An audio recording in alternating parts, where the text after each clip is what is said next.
আসসালামু আলাইকুম এভরিওয়ান, সবাই কেমন আছো? আশা করি সবাই ভালো আছো। তো তোমাদের মাঝে আমাদের জীবনের একটা গল্প নিয়ে আসলাম।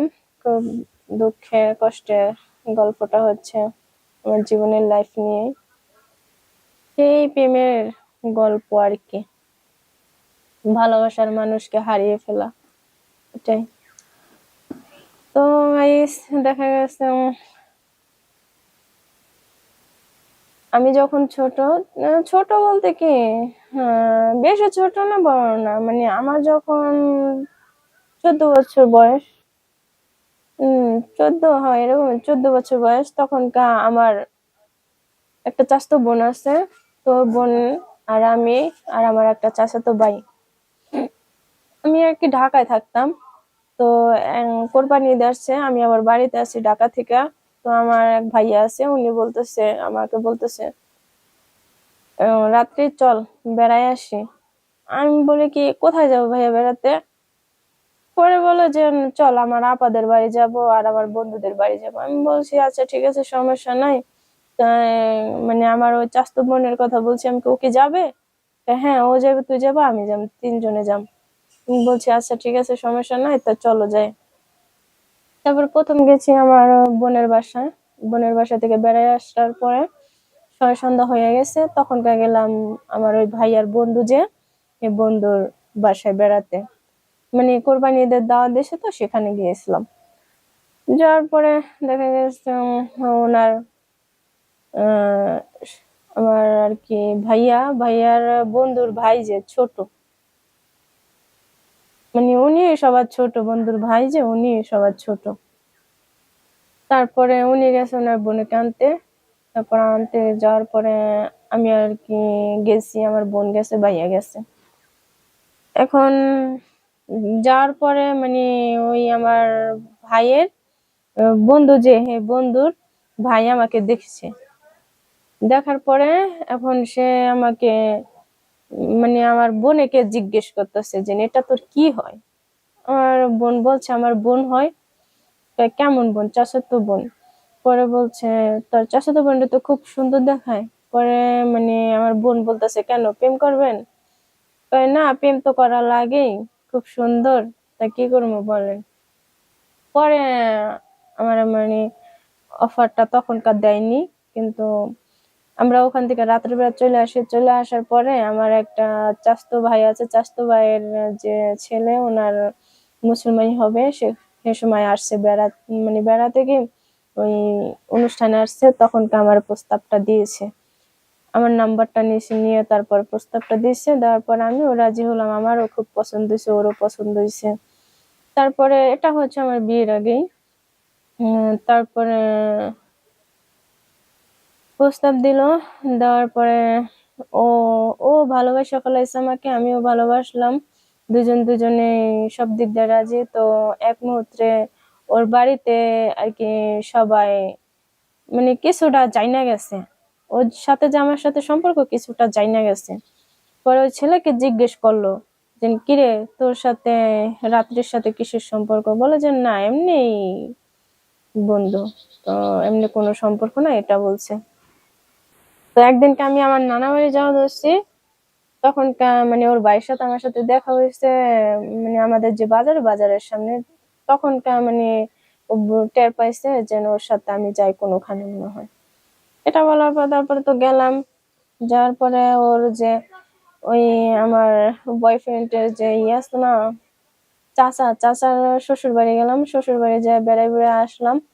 আসার পরে সেখান থেকে আইসা পড়লাম। আসার পরে ওরে আমি আবার জিজ্ঞেস করলাম আচ্ছা তুমি তো বাহিরে চলে যাবা, তাহলে মানে বাহিরে চলে যাওয়ার কারণটা হচ্ছে মানে আমার সাথে সম্পর্ক আছে, মানে ওকে জিজ্ঞেস করছে তুই কি বাহিরে যাবি নাকি বিয়ে করবি? বলছে যে না, আচ্ছা আমি বাহিরে যাবো, ঠিক আছে। আমি বলছি আচ্ছা ঠিক আছে, তুমি যেহেতু বাহিরে যাবা, তাহলে তা আমার কি করবো? বলছে আমাকে বিয়ে করে থুয়ে যাবে। তারপর ও বিয়ে করে নাই, পরে যে এরপরে ও বাহিরে চলে গেল। চলে যাওয়ার পরে ও এরপরে মানে আমি বলছি যে এরকম মিথ্যা কথা বলে সে বিভিন্ন ধরনের কথাবার্তা, মানে 2 বছর ওর সাথে সম্পর্ক ছিল। তারপরে ও বাইরে চলে যাওয়ার পর আমি যেখানে কাজ করতাম সেখান থেকে একটা ছেলের সঙ্গে পরিচয় হয়েছিল আমার। পরিচয় হওয়ার পরে তারপর ওই ছেলেটার সঙ্গে আমার সঙ্গে বিয়ে হয়েছে। বিয়ে হওয়ার পরে ওই ছেলেটার সাথে দেখা গেছে ও আবার বিদেশ থেকে আসছে, তো বিদেশ থেকে আইসে আমাকে ফোন দিয়ে বলছে যে না, আমি ওকে, তারপরে বলছে আমি বিশ্বাস করতে পারিনি। পরে বলছে আমার সাথে দেখা করো, দেখা করলাম। দেখা কইরা সে তারপরে তো মানে ওর সাথে ভালোই, আবার বিয়ে হয়েছে, বিয়ের পরে আবার সম্পর্ক করছে, মানে সম্পর্ক করার পর দেখা গেছে ও আমাকে ঘুরতে নিয়ে যায়, ওর কাছে আমি যাই, এটা। তারপরে ও আমাকে ফোন দিত, ফোন দেওয়ার পর আমার স্বামী থাকাকালীনই আমি ওর সঙ্গে কথা বলতাম। বলার পর আমি বলতাম কি যে দেখো, আমার বিয়ে হয়েছে, বাচ্চা আছে, তুমি কি আমাকে বিয়ে করবা? ও বললো যে হ্যাঁ, আমি তোমাকে বিয়ে করব, তাতে কি হয়েছে, বিয়ে হয়েছে তো কি হয়েছে, আমি তোমাকে বিয়ে করব। আমি বললাম না দেখো, সেটা তো হয় না, বিয়ের আগে মেনে নেয় নাই, এখন যে বিয়ে হয়েছে সেটাকে মেনে নিবি? অসম্ভব, মেনে নিব না, সমস্যা নাই, তুমি তোমার মতো থাকো, আমি আমার মতো থাকি, ভাই কোনো দরকার নেই। ও বলে যে না ঠিক আছে, আমি তোমাকে বিয়ে করব, তুমি যদি রাজি থাকো। সেটা দেখা যাক পরে। তারপরে ওই করলো, অনেক কথাবার্তা বললো, বলার পর দেখা গেছে ও আমাকে একদিন মানে ফিরে আবার বাইরে গেছে, বাইরে যাওয়া থেকে আবার আসলো পর তারপর তখনকার দেখা যাচ্ছে আমার হাজবেন্ডের সঙ্গে ভালোই তাল মিলে আসছে। তারপর আমি বলছি সমস্যা নেই, তুমি বিয়ে করে ফেলো। তারপরও করলো, বিয়ে করে ফেলেছে ছেলেটা। কিন্তু ওকে ভালোবাসছি ঠিকই, কিন্তু ওকেও পাইলাম না। আর প্রথম যাকে মানে ভালোবাসে সে কখনো কোনোদিন পায় না, এটাই হলো মেয়েদের জীবন। প্রকৃত ভালোবাসা যাকে তখনকার সে তাকে পায় না, আর আমিও পাই নাই। দ্বিতীয় যাকে ভালোবেসেছিলাম তাকে পেয়েছিলাম, কিন্তু তার কাছেও আমার থাকা হলো না, সেও বাজে। কারণ সে যদি বাজে না হইতো তাহলে মেয়েদের পিছনে ছুটতো না, আজকে সংসারটাও এলোমেলো হইতো না, মেয়েদের আর হইতো না। যে কোনো ছেলে হোক, মেয়েদের ফান্দে যে পড়বে সে কখনো ভালো হতে পারবো না। ভালো মেয়েদের পাল্লায় পড়লে ভালো হবে, আর খারাপ মেয়েদের পাল্লায় পড়লে খারাপই হবে। তো দেখা গেছে আমি চাই না যেন আমার জন্য অন্য কারো জীবনটা নষ্ট হোক বা আমার জীবনটাও নষ্ট হোক। আমি চাই সবসময় সবাই ভালো থাকুক, সুখে থাকুক। আর যে আমার মানে বয়ফ্রেন্ড ছিল, উনি এখন ভালো আছে, সুখে আছে, শান্তিতে আছে। আর আমার তো অশান্তি। যাক, সমস্যা নাই, এখন আল্লাহ পাকের ইচ্ছা, আল্লাহ পাকে এখন আমার অনেক অনেক হাজার গুণে ভালো রাখছে। সুখে থাকতে চাই, ভালো থাকতে চাই।